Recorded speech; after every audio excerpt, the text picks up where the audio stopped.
ជំរាបសួរនាងខ្ញុំនៅថ្ងៃនោះអំពីកន្លែងលក់បញ្ចាំមួយកន្លែងដែលមានទីតាំងមិនឆ្ងាយពីទីក្រុងភ្នំពេញប៉ុន្មានទេវានៅក្នុងជាពេញនឹងទេគឺម្ដងកុំប្រេក10គីឡូម៉ែត្រលេខ28នឹងឯង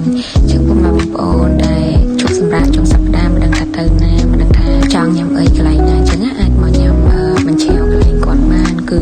បញ្ចាំគឺធំខ្លាំងមែនតើនៅប្រទេសហ្នឹងញ៉ាំសឹកអស់ដូចខ្ញុំអីមិនតូចអីហ្នឹងញ៉ាំមកប្រទេសញ៉ាំចង់អស់ទេ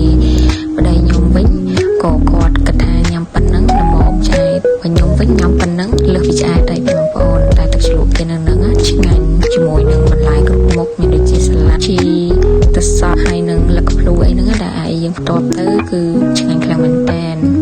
ខ្ញុំពីអ្នកប្តីរបស់ខ្ញុំគឺមកប្រទេសម្នាក់ដាច់បាត់បើនិយាយអំពីសាច់នំវិញគឺវាមិនផុយទេគឺវាមកល្មមដែលយើងអាចថាញ៉ាំបាននាងខ្ញុំបបនិយាយប៉ុន្តែតើថាបងប្អូនដែល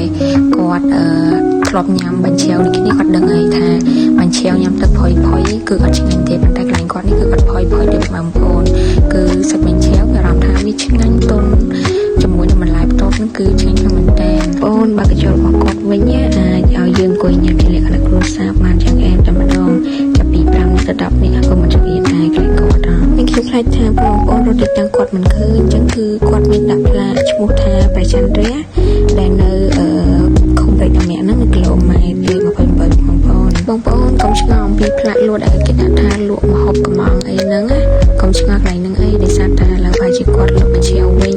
ដោយសារតែខ្ញុំចូលញ៉ាំផ្លែគាត់បានម្ដងបានសួរនាំអញ្ចឹងក៏ភ្លេចទៅញ៉ាំផ្លែគាត់ណា